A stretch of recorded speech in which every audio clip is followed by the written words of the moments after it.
Hello, everyone, and welcome to another exciting Beyond All Reason game recap. I'm Turdbucket, and I'm going to be taking you through this game that I played on All That Glitters.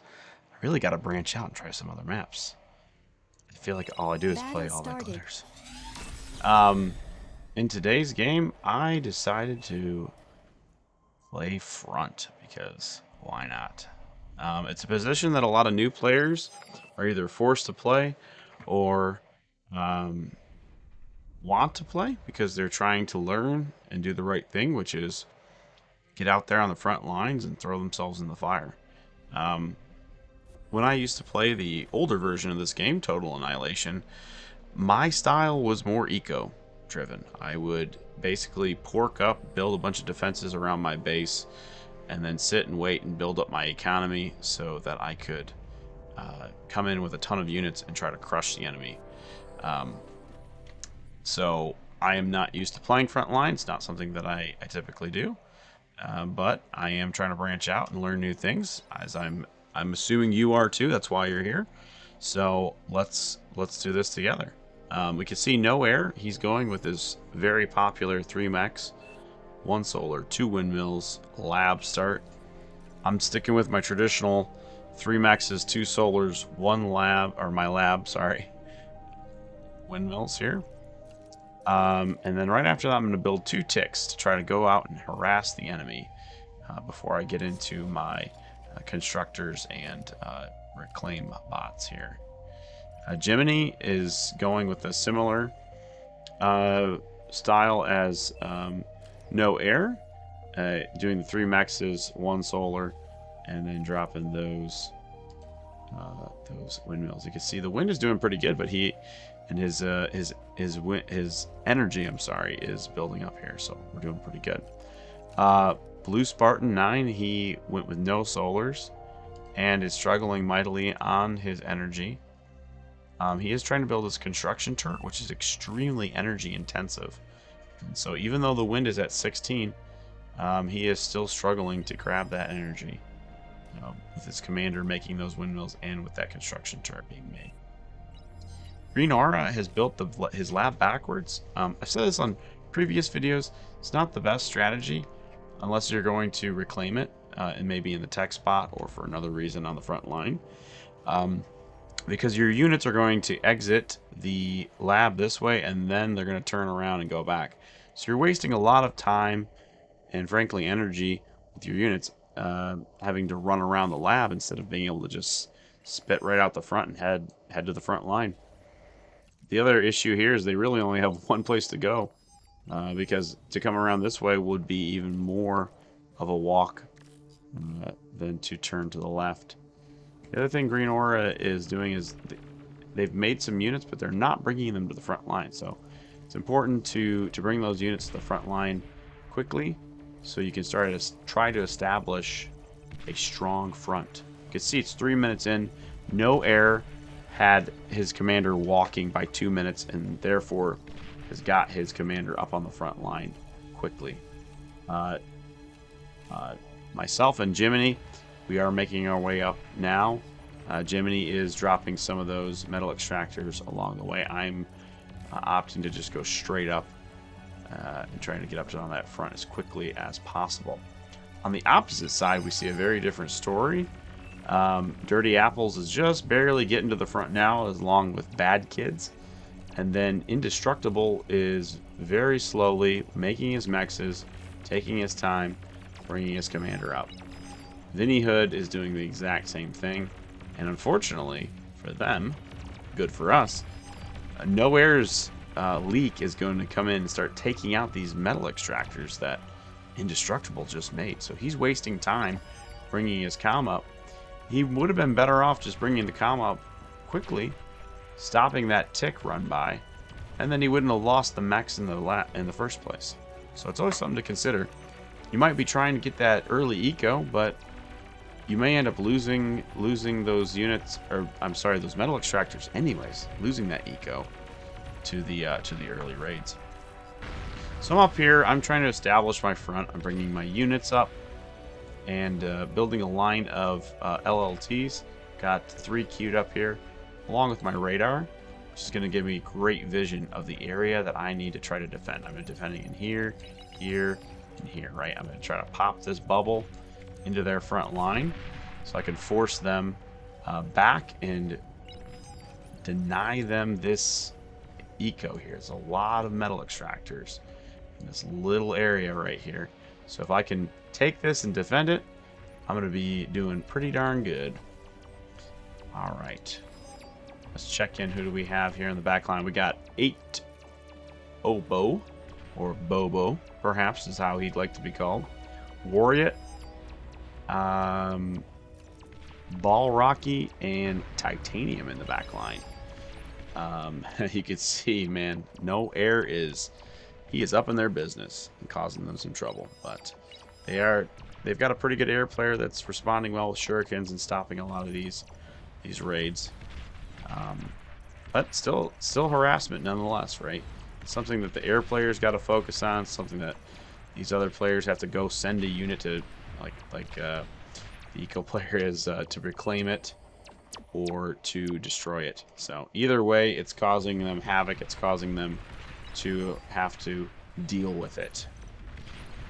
Okay, so No Air, he is starting to pop his bubble here into the canyon. He wants to come in here and try to take these 2 lanes and hold this position here. It's a great way to push the canyon player back and deny them these metal extractors up here in the front. Meanwhile, I'm slowly advancing my line, so I'm building another little line of LLTs here and advancing my my pawns up here. So now see, I'm able to actually drop an LLT. I can start shooting at Indestructible's units. And instead of pressuring me, he's just going to back up. And if he's going to continue to back up, I'm going to continue to push forward. Jiminy Cricket sends a little raid in, which is going to also distract Indestructible. And Bad Kids is kind of all over the place too, trying to defend against these rocket bots that are coming in to snipe his commander, while also dealing with these raids that are heading back to his base right now. So again, a lot of confusion and disruption happening on the front line here. Spartan has decided to wall off. He's just gonna chill. Built a agitator, which is the core equivalent of a gauntlet, and we can see that he's able to get some pretty good damage with this thing, popping it over the mountains here. He's got a radar, he's got a cloaker, so he's hiding this from the view of the enemy. You know, if we take a look at Dirty Apple's player cam real quick. Player view. No. Player view, but no player cam. There we go. So you can see how well that cloaking device is blocking this from his own vision and his own radar. His radar should be able to pick this stuff up, but it's not going to be able to with that cloaking device. So it's a very powerful, tactic in Beyond All Reason to use that radar jammer to great effect to block the enemy from the view.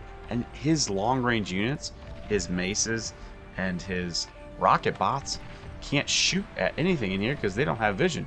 And if they get close enough, they're just going to get shot by Spartan's long-range units. So either way, he'll be in trouble. Looks like we do lose a commander here. Green Aura loses their commander to Bad Kids, and Jiminy Cricket is about to lose his. Battle started. Dirty Apples is getting pushed back because of Spartan's play with the agitator there, and so he's doing his job. Meanwhile, on the other side, Saturnal in the back corner has come up to help and is fortifying this position. No Air is doing what he wanted to do, taking out these 2 lanes here. Meanwhile, I am raiding into Indestructibles and Bad Kids lane.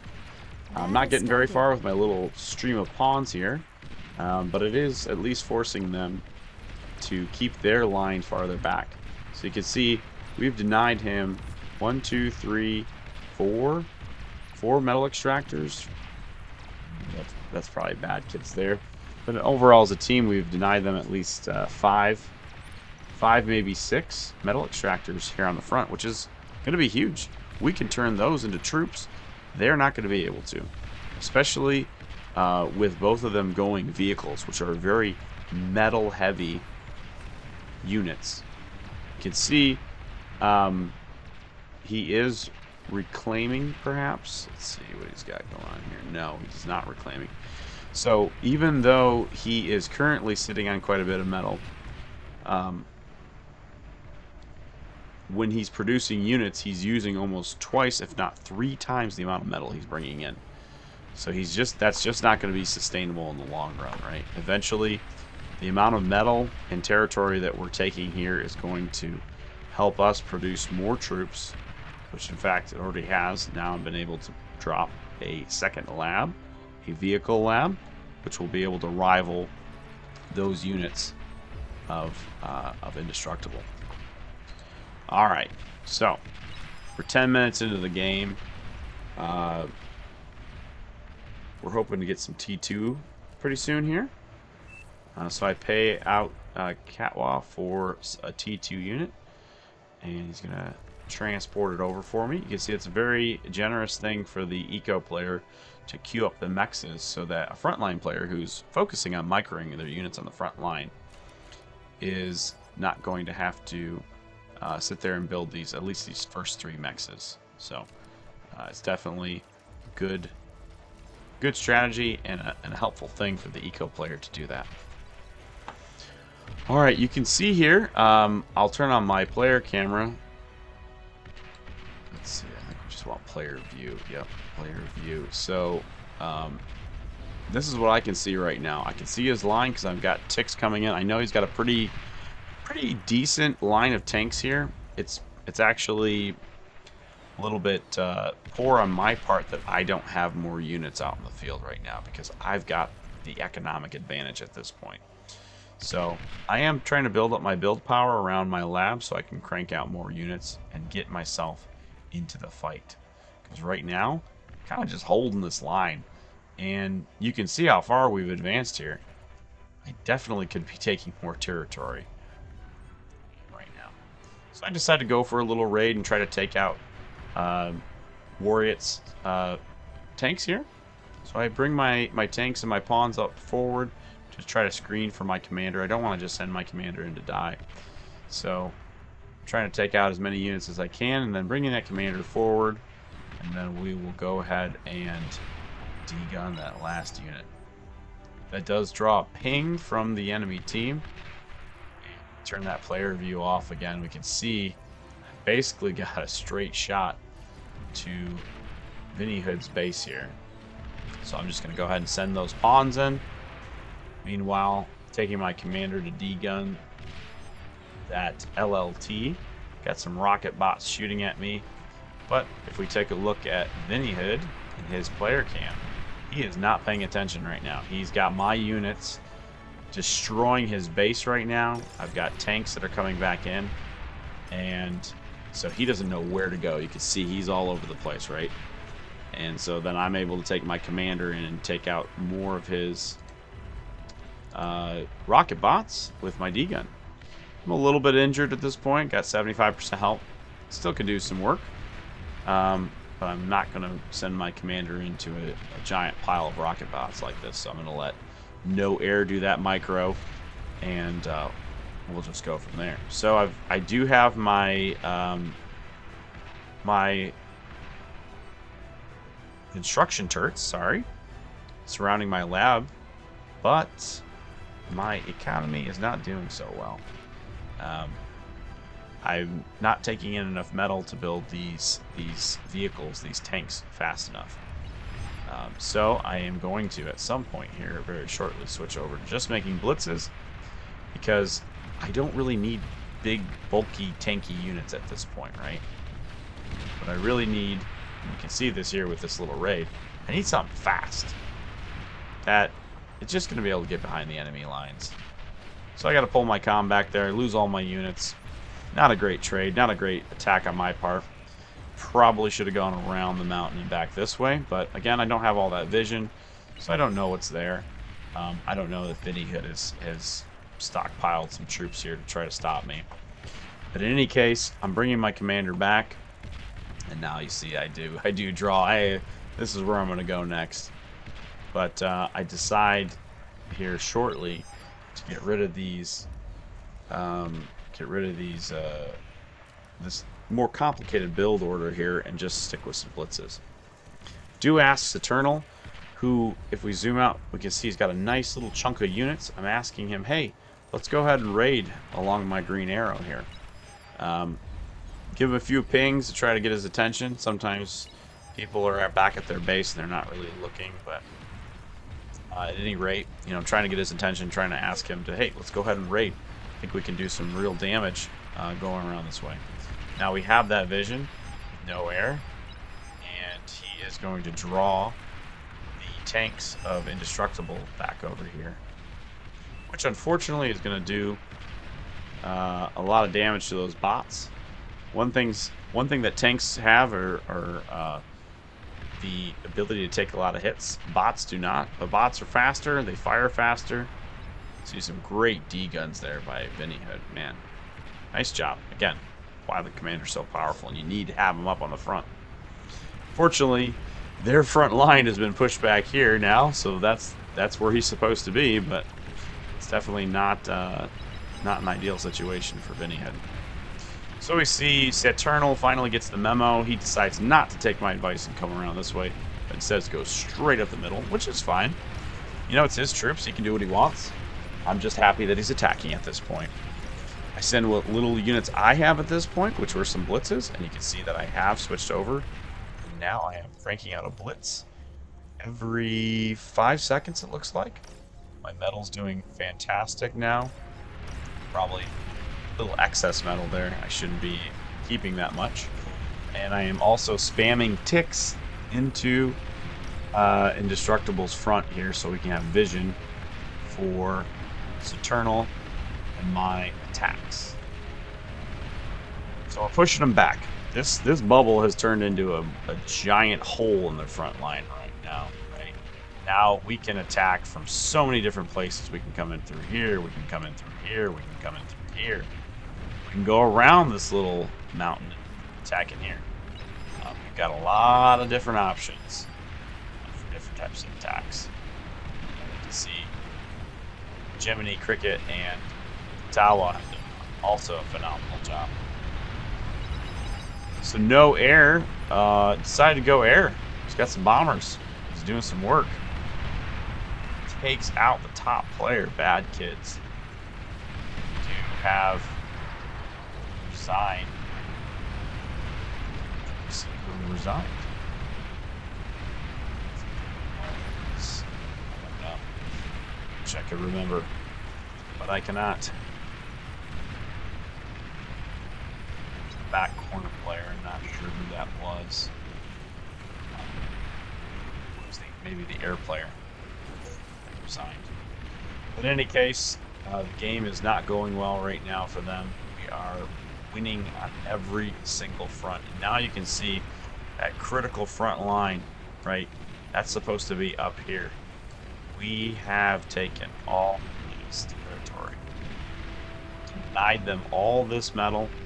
We are taking the reclaim field, and ultimately, you know, it's causing us to be able to win the game. So you see here, I spread my blitzes out so they're not all clumped up, and Indestructible is unable to degun them, ultimately ending in his destruction. That punched a big hole in the line. He loses most of his units, and his economy is dismal. He's using 31 metal per second. He's taking in 4. He must be getting fed by somebody, or yes, more logically, he has no energy, and without any energy, you can't make anything. And so that's why his metal is overflowing. You need both metal and energy to produce those troops. If you don't have energy, your metal's just going to pile up. Meanwhile, I'm bringing in 53 metal per second. I'm pouring most of that now into troops. No Air has pivoted once again, and he's now got T3.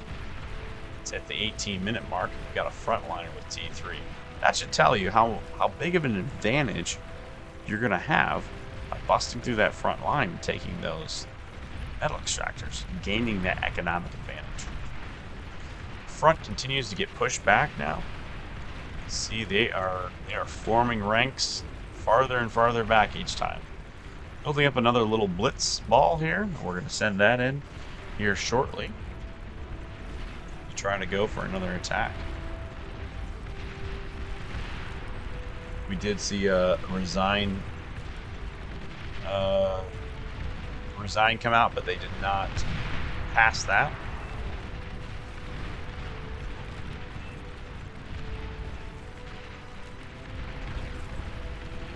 Here we go. No, Air and I are going to go see what there is to be seen. So I'm going to take my units. See, I'm kind of bunching them up. Not good. There's a commander out here. Could lose those things in a jiffy. And with these pounders and these brutes, I'm going to lose a lot if I don't get them spread out. I do start to spread them out, which is good. Notice we got some starlights. I definitely want to stay away from those because those are going to destroy my blitzes. Instead, it looks like I run them right into them. Heading for Bad Kid's base. He's already been bombed once, but apparently I wanted to add insult to injury. Don't get very far on that one. It wasn't a good attack. I just fed them a bunch of metal, and those blitzes got taken out quite handily by the units on the opposing side. Well, at least what it did do is it caused a bit of a distraction. It pulled all these units in to try to stop me and my little blitz ball. That is going to get free up. No air for the Tech 3, which I think we can definitively say is going to seal the... Comes in on Wariat. Wariat's looking for the D-gun. He's got it cloaked. He's trying to pop those Marauders, but you've got 17 Marauders coming in on you. It's going to be really, really difficult to take them out. So they do start bringing the Starlights over, which are very good against Marauders. Marauders don't have a lot of health. They're fast. They've got a decent amount of firepower. They do not have any armor. Take out that commander. Ticks are just making their way through. They're starting to do some damage in the back line here. They are getting sucked up, but again, it's taking away resources and time to do that. Well, I guess they're gaining some metal by reclaiming it, but it gives the vision to the Marauders, so they know where to go. They see their path forward. They start to do their damage, and the eco player and the air player are taken out. And that resign vote comes out one more time. There we have it, folks. The game is over. 22 minutes. It was a long slog, but really the advantage of getting up on that front quickly provided our front line the ability to hold and push early into their territory. And honestly, that's what won us the game. We had a great team overall, and everyone was helpful. But it's always good to remember, if you're on the front line, get your commander walking by 2 minutes. Make units. All right. Well, I hope you had a great time watching this. Please like and subscribe. Drop a turd in the comments. And I will catch you on the next one.